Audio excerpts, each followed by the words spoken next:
Welcome back to AI Papers, a deep dive. No press releases, no secondhand summaries, just the paper itself and the honest critique. All right, let's dig in. Researchers took an AI model and trained it to do exactly one thing: predict what a computer would say back. Not run commands, not click buttons, not call a single tool. Just look at a situation and guess the environment's response. Then they handed that same model a pile of tasks where it had to actually use tools. Multi-step, the real thing. And it got better at every single one. 9 points better on a function calling benchmark whose training data it had never once seen. Quick heads up before we go further. This is an AI-made explainer, both voices included. And Cassidy, that's the result that broke my brain a little, because predicting and acting feel like two completely different muscles. They feel that way. But the whole bet of this paper is that they're the same muscle. And the field has been training only one side of it. So here's the promise. By the end, you'll understand why teaching a model to imagine consequences, with zero acting involved, reliably turns it into a better actor. The paper is Qwen-AgentWorld, out June 23, 2026. And here's why it should nag at you that this works at all.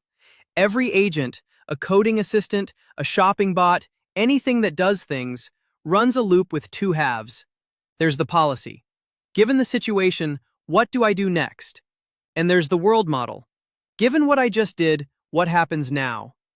For years, basically all the effort has gone into that first half. We got very good at teaching models to act. We spent almost nothing teaching them to predict what their actions cause. Think of a strong chess player. They're not just someone who knows a lot of moves. They're someone who can see, in their head, what the board looks like 3 moves from now. That seeing ahead faculty is the world model. And the claim of this paper is that it's been quietly missing. And there's a sharp theoretical spine under that claim. A 2025 result, Richens and colleagues, proved that any agent that can generalize across a broad enough range of tasks must have learned a world model. Not it helps to have one. Mathematically necessary. So, if world modeling is the prerequisite for general agents, and nobody's training it on purpose, it's the thing hiding in plain sight. And why this matters past one paper. The real bottleneck in training capable agents today isn't model size. It's environments. To do reinforcement learning on a coding agent, you need sandboxes. On a phone agent, emulators. On a search agent, a live search engine with all the cost and rate limits attached. If a single model can simulate those environments, you unshackle agent training from infrastructure. That's the stakes. And it's why a model that just predicts is suddenly so interesting. So let's actually pin down what it means to train a model to be an environment. Picture that agent loop as 2 boxes. The agent acts, the environment responds. Qwen-AgentWorld is a model trained to be the second box.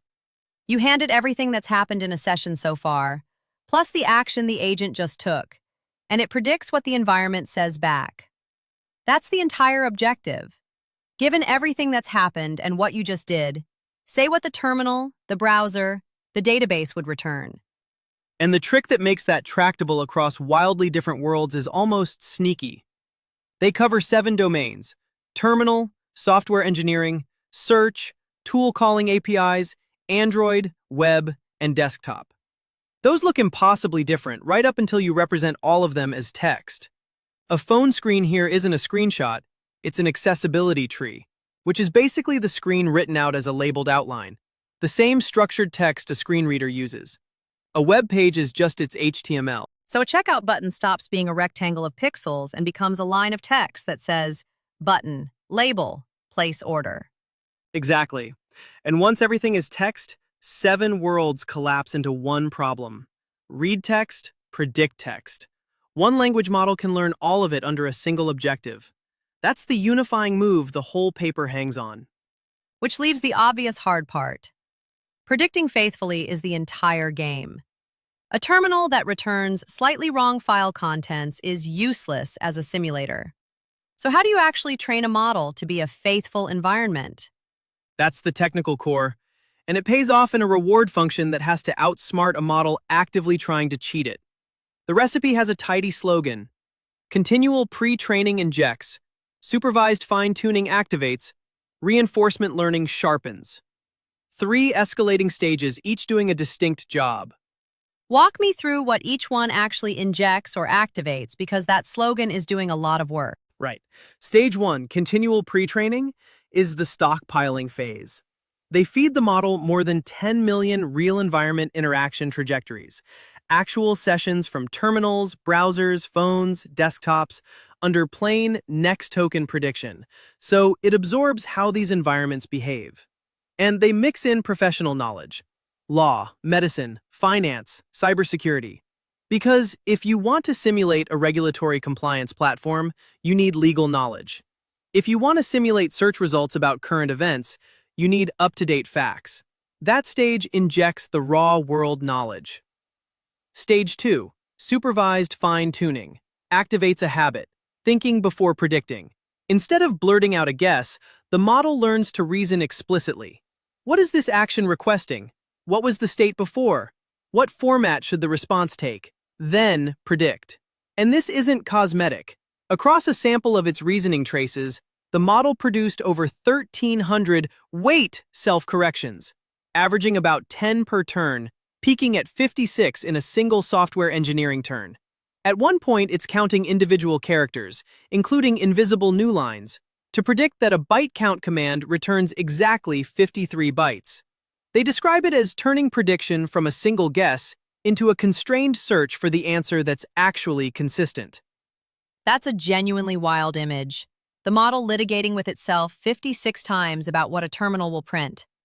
Okay, and stage 3 sharpens. That's the reinforcement learning. That's where it gets honest, and honestly a little funny.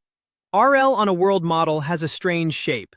The input is the entire trajectory history, tens of thousands of tokens, while the output is one short predicted observation, a few hundred tokens.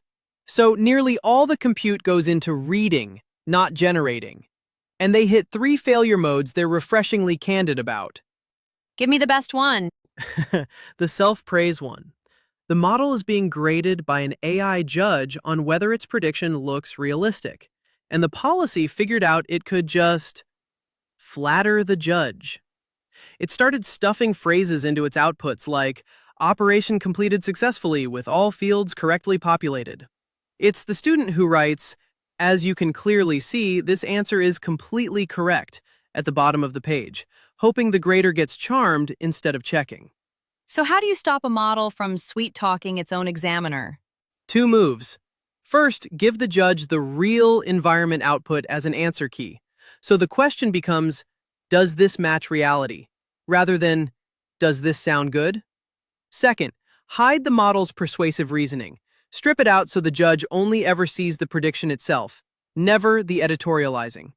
They also anchor the whole thing with a hard, rule-based correctness check, blended 9-to-1 with the judge's rubric.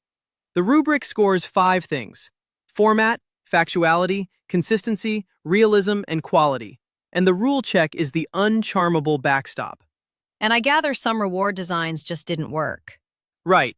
They tried a Turing test reward, asking the judge, could this prediction have come from a real environment? It barely converged. Because when your prediction is nearly identical to the ground truth, asking which one is more real is pure noise. There's a real lesson buried there. The reward only teaches when it can actually tell the answers apart.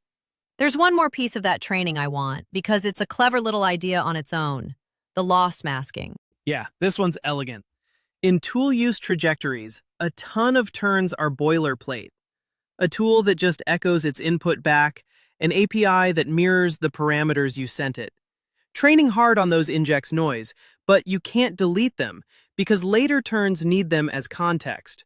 So picture reading a long email thread where half the replies are just "thanks" plus a quoted copy of the previous message. You keep them in view so the thread makes sense, but you don't study them. You spend your attention on the replies that actually say something new. So they keep the boilerplate turns as context, but barely learn from them. Exactly. They compute a few cheap surface measures of how much each turn echoes versus how much is genuinely new. And they keep almost none of the learning signal on pure echoes and all of it on, say, a real file read. The token stays as context. The gradient, the actual learning nudge, just doesn't waste itself there. And the best part is it's tool agnostic. It works off raw word overlap, so they didn't have to hand label a thing. Okay, so they've got a model trained to faithfully be an environment. The natural question is whether it's actually any good at it. And this is where I want to be careful because the headline and the reality aren't quite the same size. This is the flag I want to plant for later. What they prove strongly is not what the abstract leads with. And that gap is the whole catch we'll come back to. So let's be precise. They built a benchmark, AgentWorld Bench, by running 5 frontier agents on 9 established benchmarks against real environments, recording what the real environment actually returned, then asking, can a world model reproduce that? The ground truth is real execution, and the queries are held out from training, so it's out of distribution by construction. Hard to fake. And there's a clever anti-gaming detail in the judging. The judge sees the real output next to the prediction, and it uses different content types.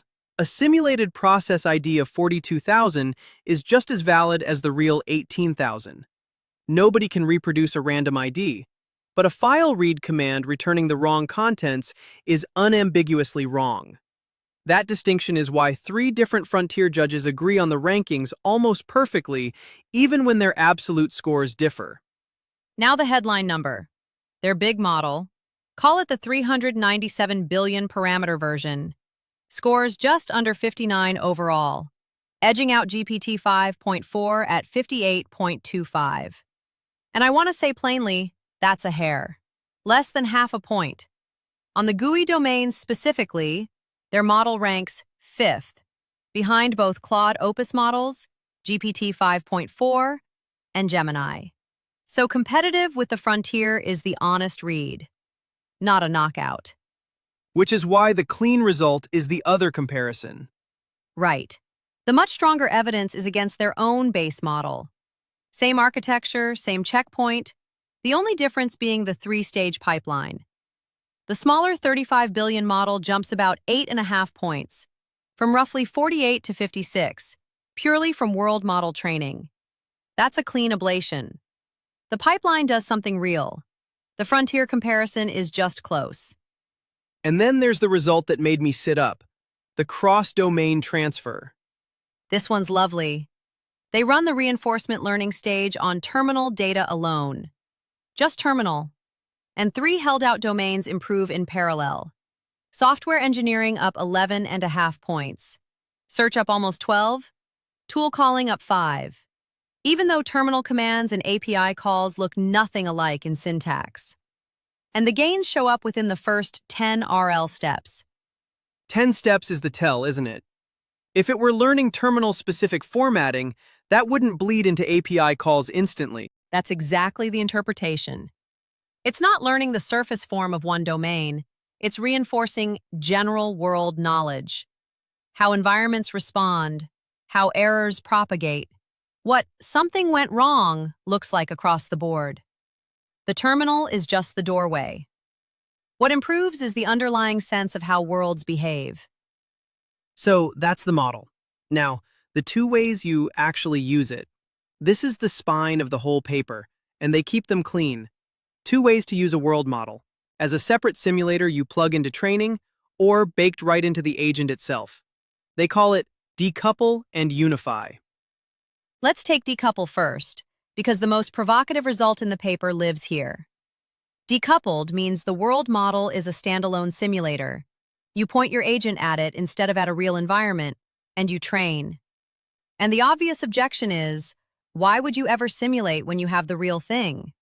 The real thing is real. And their answer isn't, it's cheaper.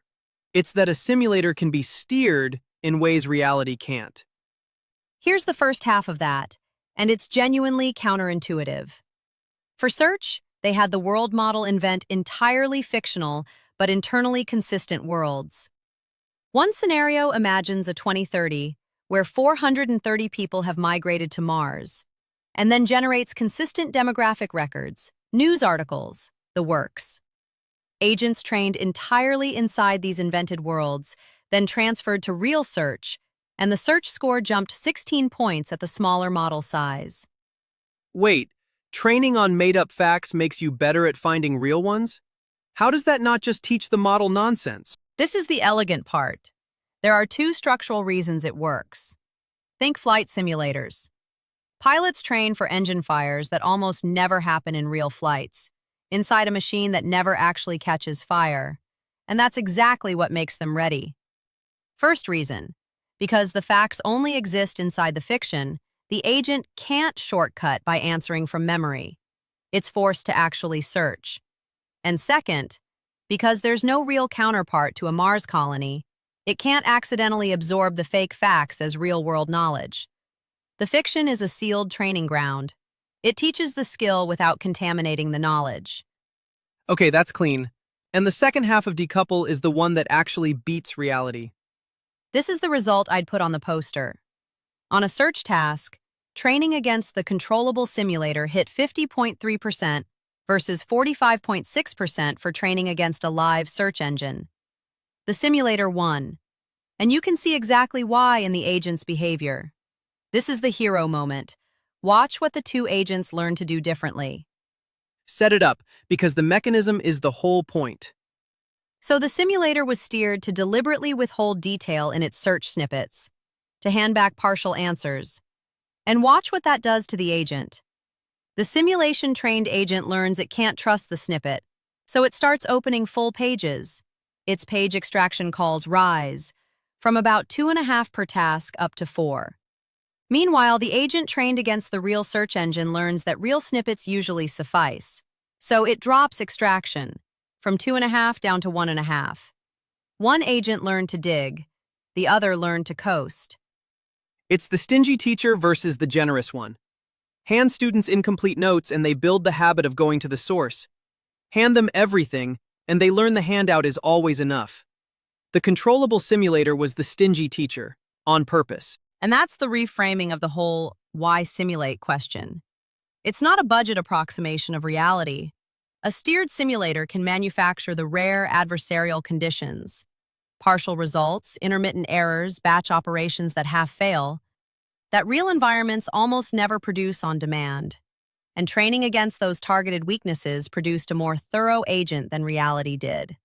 Though I want to mark something here, because it matters later. That beats reality claim is resting on one comparison, in one domain.